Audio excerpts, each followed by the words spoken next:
RFI Convida. Elcio Ramalho. A Rádio França Internacional tem o prazer hoje de receber em seus estúdios a professora de História da Universidade Federal de Juiz de Fora e também professor de História do Brasil da Universidade Federal Fluminense, Hebe Matos. Muito bom dia, bem-vinda à Rádio França Internacional, Hebe. Bom dia, Elcio, obrigada. Hebe, você está aqui em Paris em uma missão de pesquisa junto ao Centro Internacional de Pesquisas Escravidões, que faz parte do CNRS, né? Vamos lembrar que é o Centro Nacional de Pesquisa aqui da França. Além de uma série de palestras, você também está terminando a revisão de seu livro Das Cores do Silêncio, que deverá ser lançado este ano. Primeiramente, Hebe, eu gostaria de que você comentasse qual a ligação desse trabalho de memória da escravidão entre a França e o Brasil. Você é um exemplo dessa ligação entre esses dois países, né? Como que é feito esse trabalho de memória aqui na França com o Brasil, Hebe? Bom, apesar de diferenças específicas, tanto o Brasil quanto a França, eles têm, quer dizer, estão na origem, né, da escravidão africana no Atlântico, a colonização portuguesa no Brasil e a França no século XVII, toda a colonização das Antilhas é com base, né, na mão de obra escrava africana. E depois, né, tanto a França pós-revolução quanto o Brasil independente, já constitucional, liberal, vão manter a escravidão por algumas décadas, né? E portanto, e vão trabalhar, apesar de formas diferentes, né, com um certo silenciamento dessa memória, né? Então, eu acho que há muitos paralelismos a fazer. São duas colonizações católicas e escravistas, né, e que lidam... Que reatualizam a escravidão na sua fase já de liberal, nacional, e que lidam com pós-abolição mais na chave do silêncio, né, do que de enfrentar as feridas que essa sociedade ou que essa ordem escravista deixou nas duas sociedades. E você, para, digamos assim, modificar essa relação de silêncio com essa memória, né, da escravidão, coordena um laboratório, né, de história oral e imagem, né, que é uma rede de pesquisa. Né? Eu gostaria que você falasse um pouco desse projeto Memórias do Cativeiro, que existe desde 1994. Né? É esse trabalho um pouco que você traz para a França? Isso, esse é um trabalho basicamente no Brasil. O Laboratório de História Oral e Imagem ele é mais amplo do que a temática da memória da escravidão, mas a memória da escravidão é a minha... É o meu projeto de pesquisa específico, que já tem, né, mais de 20 anos, e que trabalha... Eu saí de um... Eu estava terminando a tese que dá origem ao livro Das Cores do Silêncio, que eu agora estou revisitando em versão francesa.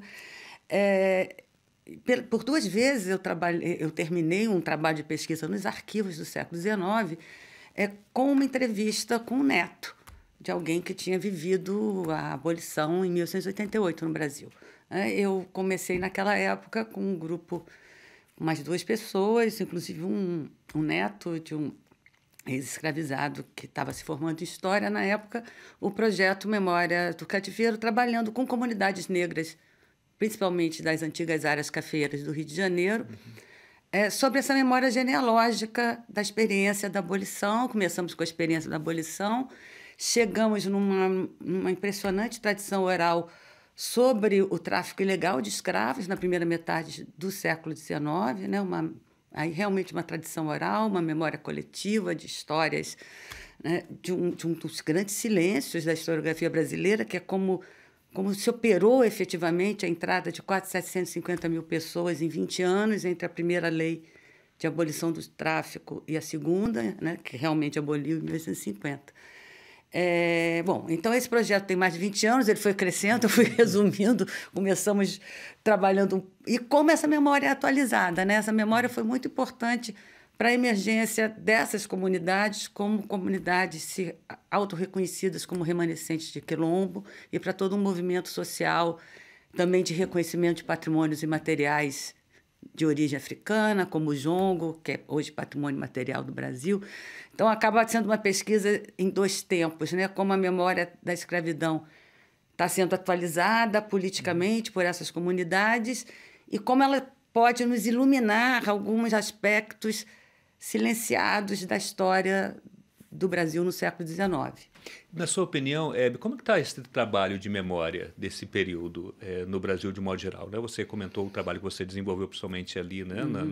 Na região cafeira do Rio de Janeiro, mas de modo geral no Brasil, você uma especialista dessa área, como você avalia como está sendo feito esse trabalho no Brasil desse período e dessa população? Eu acho que está havendo uma série de iniciativas muito interessantes, né? Eu acho que os últimos 30 anos, eu acho que o marco da Constituição de 88 foi muito importante de quebrar esse silêncio. Se falava muito de uma escravidão genérica, né? Mas pouco de histórias específicas. As pessoas traziam pouco para suas próprias histórias. Quando eu comecei, era muito difícil alguém reconhecer, não, meu avô, né, viveu como escravo, né, foi liberto. Essa era uma memória que era fechada em pequenos grupos familiares. Isso se politizou nesses anos. Então, o boom das comunidades remanescentes de Quilombo se faz, de alguma maneira, acionando publicamente essa memória. Hoje existe o Valongo, né, o cais do Rio de Janeiro, como maior cidade escravista do Atlântico no século XIX, foi redescoberto em 2011, hoje é patrimônio da humanidade pela Unesco. Há uma importante iniciativa de criar, né, um museu da história e da cultura afro-brasileira, né, na cidade do Rio de Janeiro hoje. Então, eu acho que há muito a ser feito ainda. Né? Eu não sei o quanto a gente está conseguindo comunicar para um público maior, mas eu acho que estamos num lugar realmente muito diferente. Eu acho que há uma demanda dessa memória, né, de lidar com ela no espaço público, como há 30 anos atrás não havia. Além da memória, gostaria de evocar também a questão do Estatuto da Igualdade Racial. Foi criado em 2010, mais ou menos. Já é possível fazer uma espécie de balanço do que significou esse estatuto? Eu acho que o estatuto é mais um ponto de chegada, eu acho que é como um ponto de início. Né? Eu acho que ele ter acontecido um pouco coroa, fecha todo um processo, né, de falar, né, do que antes era silenciado. Eu tenho todo o meu trabalho de reler, né, o Das Cores do Silêncio, é um livro dos anos 90, que eu, a partir da minha experiência com a história oral e com a proximidade dessas pessoas, né, o quanto essa experiência ainda estava viva, impactava o presente. Eu fiz uma reedição em 2013 no Brasil, que é essa que está sendo traduzida para o francês, e que lida como o silenciamento. Acho que todo mundo que era livre, no momento da Lei Áurea, só 5% da população afro-brasileira era escravizada. Estava na situação de escravização. Ainda assim, a gente tem uma memória como se todos os... Né, havia todo um silenciamento, né, com a população afro-brasileira livre. Se ela estava numa situação de respeitabilidade, você não fala na cor.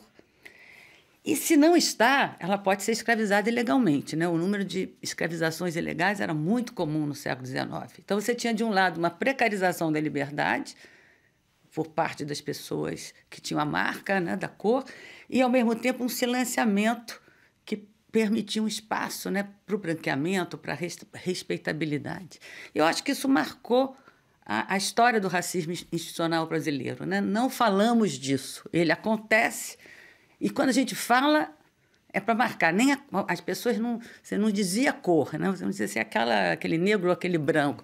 Isso causava, até muito recentemente, um certo mal-estar. Você simplesmente enunciar a cor porque ela hierarquizava. Eu acho que nos últimos 30 anos isso mudou na prática e mudou institucionalmente no Estatuto da Igualdade Racial. Né? Hoje em dia, o censo, né, você conta, você sabe a cor da população brasileira. A população brasileira cada vez mais se autodeclara preta e parda, então, portanto, há um orgulho, né, e um negar, né, os processos de branqueamento crescentes. Então, eu acho que o Estatuto da Igualdade Racial foi um ponto de chegada. Né? Eu lembro quando se passou os currículos Lattes, passaram a pedir que os pesquisadores declarassem a cor. Houve uma reação da comunidade científica. É o único jeito de você saber quantos negros existem na comunidade científica. Então, acho que ele foi realmente um ponto de chegada, mas que causa também, como todas as transformações profundas pelas quais o Brasil passou nos últimos 30 anos, que eu acho transformações muito positivas, eu acho que produziram também uma reação, né? Eu acho que hoje a gente vive um momento muito de vontade reacionária, onde o combate ao suadizão politicamente correto, né, é essa vontade de retorno, né, um passado, mas que eu acho que não tem retorno. Sou bem otimista desse ponto de vista.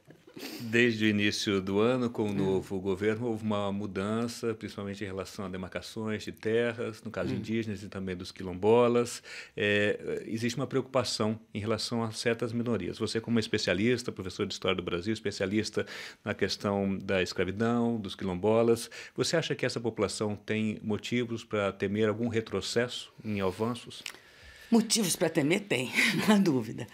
Mas, por outro lado, eu acho importante lembrar, né, que é um direito constitucional e que o decreto sobre a autoidentificação, que foi objeto de um questionamento constitucional, foi declarado constitucional pelo Supremo Tribunal Federal recentemente, né, já depois, né, de 2016. Então, eu acho que esse direito está bastante reconhecido, de forma que há espaço legal para resistência, né? Eu acho que obviamente, há um risco, há uma vontade política de reduzir as titulações, né? Mas o direito constitucional, inclusive com a autodeclaração, que é o decreto presidencial de 2002, eles estão garantidos, né, pela Constituição e pela ação de constitucionalidade,